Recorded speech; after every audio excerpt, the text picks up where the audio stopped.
Well, my name is Russ Brunelli, and I'm the manager of the Ranch House restaurant in Ojai. Well, the Ranch House has been here some 70-odd years and started in a way with Krishnamurti, philosopher theosophist, who used to preach behind us in the Oak Grove and actually founded the Oak Grove School. In this house, the ranch house itself, lived a husband and wife, Alan and Helen Hooker, used to cook for the followers of Krishnamurti. That's how the ranch house began. Alan was an herbalist. He started a small herb garden, which we still have to this day. And he became friends with a host of people. Most notably, Beatrice Wood, ceramicist, potter, lived to 105 years old. The Smithsonian Institute gave her Living Legend Award. They asked her, what is your secret to longevity? She said, young men and chocolate. Paul Newman, his most favorite restaurant. Some say he was inspired to do Newman's Own because of here. I hear stories about everyone from Marlon Brando to John Lennon passing through the doors. In 1962, Alan Hooker wrote a cookbook, California Herb Cookery. Sold about 100,000 copies way before the internet. So he is hailed by some as the grandfather of farm-to-table cuisine. And in the restaurant world today, that's about as current as you get. This is the first place I've ever been involved in where people say, Russ, when I was a little boy, my grandpa took me here, and they're older than I am. So it really is a magical place. One of the few stories that I hear that I get a kick of is, why here? Why this place here? And he answered that an elf told him. So this was kind of some summation of Alan and his ways. He was a character in doubt. I hear stories of people that have met him through the years, and he was a very kind of regular guy that had fun and enjoyed entertaining people. You know, if you look at his recipes back in the day, they were very simple, but getting back to nature. So it's stuff now like sustainable is the word that they would use. And basically, he was doing that a long time ago. I'm an LA-based chef that's worked in a lot of Michelin and fine dining restaurants. And I came up here and took it over to help elevate it to, I think, just keep it along the lines of Alan Hooker. I want to match what he does and see if I can elevate it a little bit more. And I really want to bring vegan and vegetarian cuisine to the forefront because I see his vision and I want to do that. I respect him. And I want to hold up the integrity of what he stands for. We reach out to the local farmers around here. We have our own herb garden. We have our own pixie farm. So we have a farm that's around the corner. We have so many that are close by. So it's like whenever we need something, we run low on something, I can send somewhere out, they go straight there. And, literally everything is made from scratch in this kitchen. Everything made from scratch means that you care.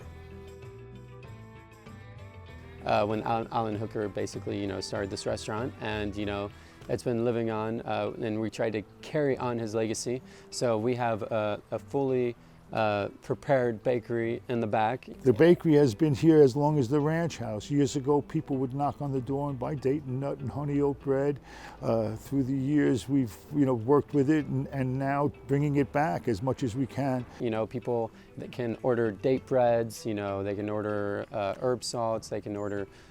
We actually plan on doing many other things. And at some point, hopefully, we'll be able to make it and just have people knock on the door like the old days. I'm training the staff to know how to do all pastries and all desserts. So it's a pastry shop that is fully amped up and ready to go. I have 2 new pastry chefs on board that I'm really excited about. One worked in an upscale restaurant and one worked at In-N-Out. I know, why would you hire someone from In-N-Out, a fast food restaurant? Well, In-N-Out particularly has a very good work ethic and they hold an integrity when they work somewhere. And what I care about most in a kitchen is having integrity, passion, and a good character, and just willing to go all out and get things done and have a good attitude while you're doing it. Condé Nast at one time voted us one of the most romantic restaurants in America. Lots of couples, intimate. Everyone is in great spirits. I'm a restaurateur about 40 years. And having restaurants in New York and Chicago, you just see there's a lot of boisterousness, I guess you'd say. Here it's a lot calmer. You get to sit and chat with people looking for a night out, especially now during COVID time. You really see excitement because we are an outdoor restaurant, which you don't see that often. So we're very lucky to have that, even though our seating is limited now, but we still have all outdoors, which is great. It's very enjoyable. People come in and it's very romantic. A lot of couples come here, people that are getting engaged, married couples. We have weddings here. So this is a place of gathering for people. Oh, we lost 30% or more of our seating.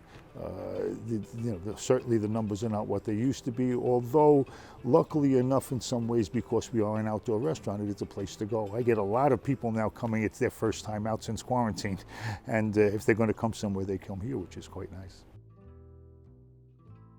That was a rough time. We were unsure of what was happening for me, especially from the East Coast. I'd never experienced anything like that. I live up in the canyon. I had at one point thought that everything burned where I lived, but I was lucky enough that only the backs of my lounge chairs burned down. Of course, shutting down. The ash was everywhere, almost looked like a snowstorm at one point. I came every day for a few hours. We were evacuated and weren't allowed up the 33. So I would be here every day for a few hours, just checking in and waiting to see what happened. Of course, customers too, rescheduling events, and it was a rough time. And it's interesting to see even now. I drive down to work, and you can still see the aftermath of the blackness of the trees, but the green leaves that have come back. I have it's a memory that you'll never forget, without a doubt. We had a cook by the name of Jesus who worked here for 20 years, and he kind of instilled the recipe of Alan Hooker and made sure that it was always carried on through the past 20 years that he worked here. And he also did a couple of his own twists on it, and everybody loves the crab cakes. So I kind of carry on the same recipe from Jesus, and I give him credit because I fully can't credit myself. So it goes from Alan Hooker, it goes to Jesus, who was here for 20 years, and then now it comes to me, where I kind of put a little bit of my own spin on the crab cakes, which is just, I didn't really edit the recipe too much, just the flavors and the way that some of the preparations are done, because I wanted to make it a little bit more authentic, because over years, sometimes things can lose authenticity. So for instance, the tomato sauce that we put on the crab cake, we take fresh tuna, we cut it very thinly, and then we caramelize it on both sides with salt and pepper. And then we blend that into an aioli that we make ourselves. We add a little lemon juice that we freshly squeeze, capers from the caper berries that are like this big, and then we also do a little anchovy into it as well. We make the tomato sauce like that, so you get this nice tuna taste to the tomato sauce. And then we have a lot of herbs that are always left over, so I take all the leftover herbs and I blend it into a sauce with olive oil and salt, and then we put that over the top. So you get this crab cake that has a tomato tuna sauce on it, and then you have a crab cake that has an herb sauce over the top of it. And then you get this nice sauce on the bottom. It used to be a romesco sauce that was made with hazelnuts, but then I changed it up last week actually. I made it more of an amajeta sauce. Amajeta is Mediterranean, but it does not have the breadcrumbs. I made it gluten-free, and it does not have the walnuts. It has the Aleppo, and it has the sumac seasoning in it, and it has roasted red peppers, and we use sun-dried tomatoes. So, and we add a little olive oil to smooth it out, and we put that on the bottom of the crab cakes. So you have basically this bed of amajeta sauce on the bottom, and then we do a little mixed greens on the side with a little lemon juice, olive oil, salt, and pepper, and that is your crab cakes. The locals, I think they were at first a bit apprehensive of who are these new people, because the ranch house had been theirs for so many years, and I think it took a little time, but we've grown back to be theirs again.